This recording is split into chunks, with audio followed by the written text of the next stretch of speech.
It's almost irrelevant what it's like, isn't it, when you're doing this level of refurb? That's exactly what I was trying to say with that next door but one. We're in Husband with House's house, Callum, on the Wirral in Wallasey. How did you find this house, mate? What's the story behind it? This was a direct to vendor campaign we did. I say campaign like it's a big massive thing. We basically, the guy who we bought it off, it was a probate property. Yeah. So we kind of been left with it, and the guy had another house over there on Belvedere Road. Yeah. It was all blocked up. It was all, so do you know when they have the metal windows, like the metal frames? It's like boarded up basically, but like like with metal frames and all that. And it had a security thing, like a number on. So I rang the security number. Is that the probate, was it? Or? Yeah, so that was on Belvedere Road. Yeah. So it was a probate, it was empty. And I noticed they put these big shutters on it. The guy whose house it was, who's passed away, he was a multi-millionaire through comics. Oh, yeah. So this guy had this house as a storage property. So there's fucking literally shelves. He had shelving everywhere. That's why all this is here. He had shelving everywhere. So he was like a multi-millionaire off comics, basically, this fella.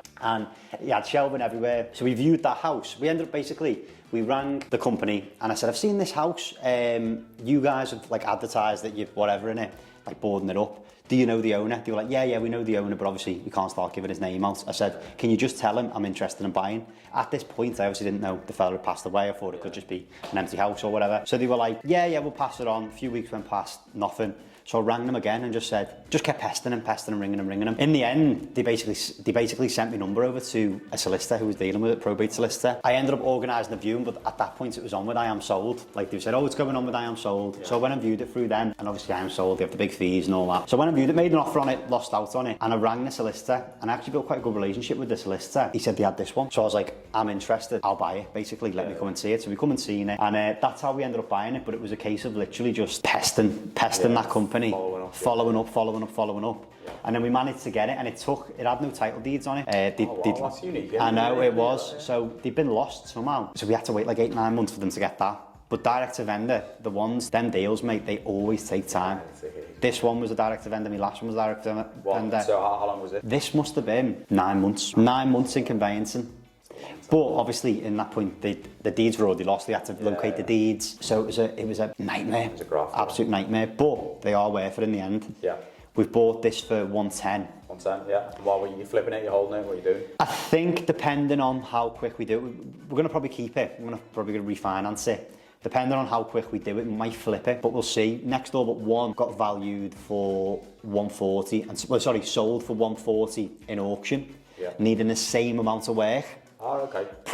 Same amount of work. Yeah, a little bit better, to be honest. Still needing probably a rewire. Still needing pretty much everything this needs. Yeah. But it was a little bit better looking in condition. Okay. Didn't need new windows as ours does. So that got that sold at 140 at auction. Yeah. Obviously, if it sells at auction for 140, what's it going to sell for on the general market? Maybe 150, 155. Maybe more, yeah.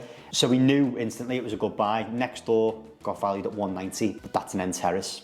So this is a terrace. Yeah. So I'm thinking we're going to get... Is it a 3-bed this? It's a 3-bed. I think we're going to get the 180 mark, I'd like to think. Nice.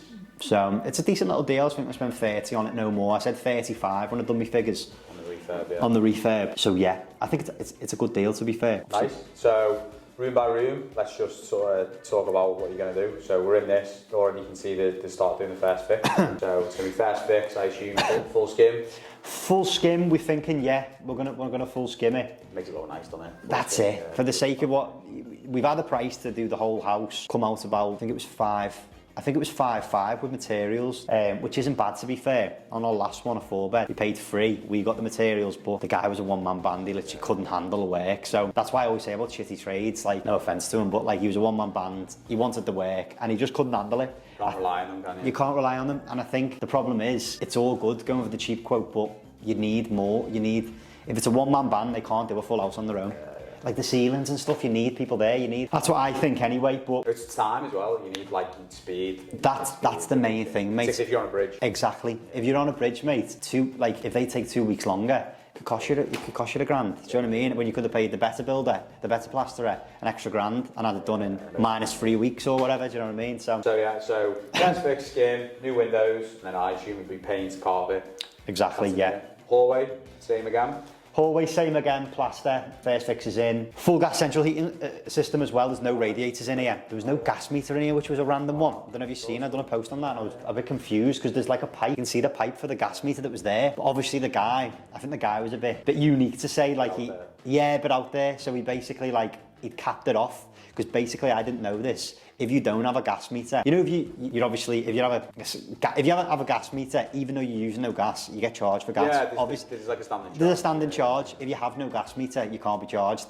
Right. So he's obviously using this as a storage house. Yeah. I thought, fucking hell, I'm paying for the gas here. I'll cap it. So he's capped it, which is probably going to cost us $1,000. But it's one of them things, isn't it? So Cadent have been in yesterday, but I've just found a letter to say that they're our suppliers. So I'm hoping we might get away with them doing it and just doing it for free. But we'll see. It's all in the figures anyway. So the whole plastered. Staircase, what are you doing with that? Staircase, it's a little bit dark in there. So I'm thinking maybe might put a new banister in, because you obviously know the area, Jim. It's quite a nice area. I think if we were going to do a nice flip, we've got a lovely little kitchen from Howden's as well. Yeah. A lovely little kitchen from Howden's. It's in the budget range, but it's a beautiful little kitchen. It's a funny little thing because we've got a chimney breast in there. So we're going to get the chimney breast removed, but we were either going to get the chimney breast removed or open it up. You know, it's like it's an open plan to the second reception room. But we've ended up just keeping the chimney breast and keeping that just because of time scales really. Yeah. And the chimney breast quite expensive to finger out. So to get rid of, yeah. Suppose, maybe for a normal. We might end up standard. Yeah, you know, if you're doing a HMO and you need the it's definitely worth it. Definitely worth it. But for the sake of, we've actually put the kitchen and it's within the chimney breast, so it comes out and then it comes out again, and it looks quite quick. It looked quite quirky. Even the kitchen fitter was like, the hell, cool, it's cool, but it's going to be a tricky job, but we'll see. But then, go on, sorry mate. So then it's kitchen, and then what? Is there kitchen, there's a back reception room. Just going to, dining room, just same as this. Yeah. Same as this sort of thing, so we're just same again, plastered. First fix is plastered, radiators and all that stuff, and then painting it. There's not an awful lot of work in that room, in this room. Upstairs, 3 bedrooms, and a bathroom and a box room there. We had a few marks on the ceiling, so we were a bit worried about the roof, because as you know, when you come in, especially when it's direct to vendor, you come in, you do the viewing, you're in here for 10 minutes, and then you're out, and then you're like, okay, we needed this, and it's hard to do your figures on a 10-minute viewing, isn't it? Yeah. So especially when it's direct to vendor, you don't want to rustle the feathers as well, I think. You don't want to keep getting them back to come in and like, fucking, you don't want to upset anyone. So we were in here once for 10 minutes and we managed to get our figures pretty bang on up to now, which is great. But the roof was worrying me, because you can see a lot, like our roof, the last one we done in Halstead, the roof looked fine. Yeah. Absolutely fine. Again, direct to vendor, didn't want to hassle them. The roof looked fine from the outside, but then when we come in, I got in the loft and I was like, oh my God, this needs a new roof. Yeah. So we had to get a new roof on that one, which set us back like $6-7 grand. Yeah.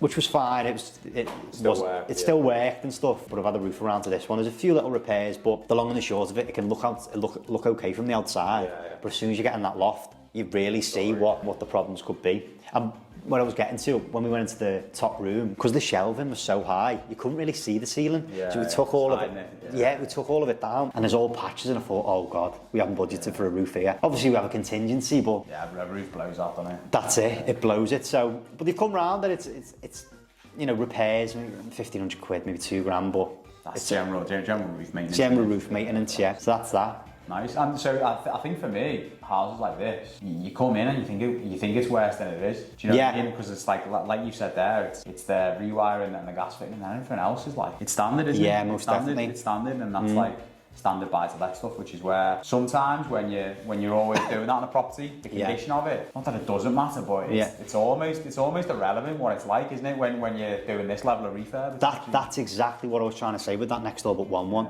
It needed work. In my head, if a house needs work, it needs work. Yeah. You can't start trying to, obviously there's levels to it, but I think if it needs work, especially if it needs a first fit, like, you know, rewire and plastering, you're skimming, so you're basically doing what you've got to do anyway. Obviously windows are a massive factor. Yeah. Windows are a humongous factor, I think, if the windows need doing them. If you can get away with not doing them, happy days. Like I thought we were going to get away with not doing them. I know it sounds mad looking at them now, but I thought we could replace the glass, because if you look at the actual frames, they don't look too bad. But I suppose I've got a really good relationship with our window guy.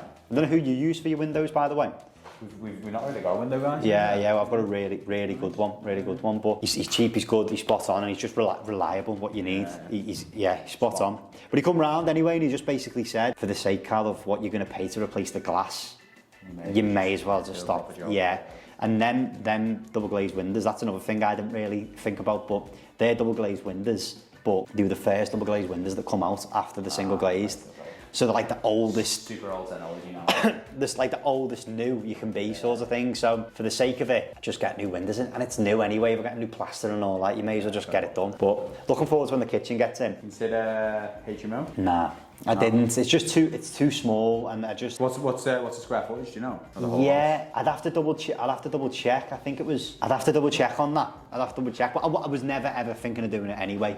To be honest, with this one, just because I don't know. I don't know. You know, at one point, me and my missus were thinking about moving into it because we love the area. I live in this area, so we're thinking, do we move into it? It's a beautiful house, but it doesn't look like we are now. Yeah. Change of plan. Change of plan, mate. So, Change of plan. but.